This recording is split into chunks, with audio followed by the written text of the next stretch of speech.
The Owen James Report is brought to you by NCB Capital Markets, serious about wealth. Precision. It's the difference between average returns or excellent.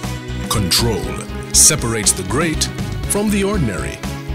Balance. It's what leaves you on your feet instead of on your face. Strategy. The flexibility to respond when the time is right. Making the right moves at the right time. That's what drives success. NCB Capital Markets, serious about wealth. Good evening. This is the Owen James Report. Tourism Minister Dr. Wickham McNeil is reporting positive news from a weekend working visit to Russia. Dr. McNeil told a media briefing this morning that starting January 1 next year, the Russian airline Transaero will begin a non-stop service from Moscow to Montego Bay using a Boeing 777 with 300 seats. We are very optimistic that the Russian market will provide significant returns, as the minimum stay by visitors from that market is 10 nights, which is twice the average stay of visitors from traditional markets such as the United States.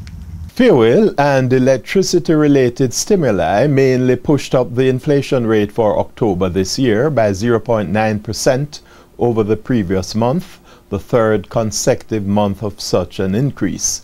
It's a period when consumers generally paid higher prices for housing as well as water, electricity, gas and other fuels. The movement in October's inflation rate pushed the inflation rate for the first 10 months of this calendar year to 6.3%. Now, when compared to October of last year, the October 2012 inflation rate was 7.2% higher. Consolidated Bakery's efforts to list on the junior market moved a step closer yesterday with positive investor response to its initial public offering. The outfit, known nationally as Purity since 1957, saw its initial public offering raising $101 million after it sold almost 52 million shares priced at $1.88 each.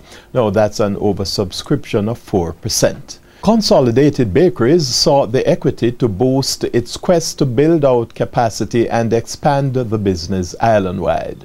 Stocks and Securities Limited was the lead broker in the deal. Some good news for indigenous financial company JMMB. JMMB's unaudited 6-month financials to September 30 showed net profit growing by 86.4% to $2.54 billion when compared to the corresponding period last year. Now, the JMMB Group experienced increased income mainly driven by more than $500 million in interest income, along with significantly more revenues from foreign exchange and other Cambio-related activities, along with commission and other non-interest revenue.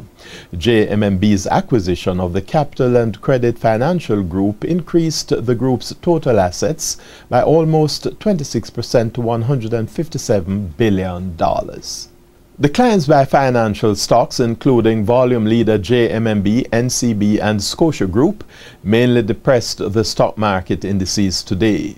The main JC index lost 935 points, or over 1%. Now finally, on the foreign exchange market, the benchmark American dollar gained 4 Jamaican cents to close at an average selling rate of $91.38. However, both the Canadian dollar and the British pound weakened against the local currency. The Canadian dollar slipped 4 Jamaican cents to close at $91.08, whilst the British pound declined by 46 Jamaican cents to close at $146.03. That's the Owen James Report. Good evening. The Owen James Report was brought to you by NCB Capital Markets, serious about wealth.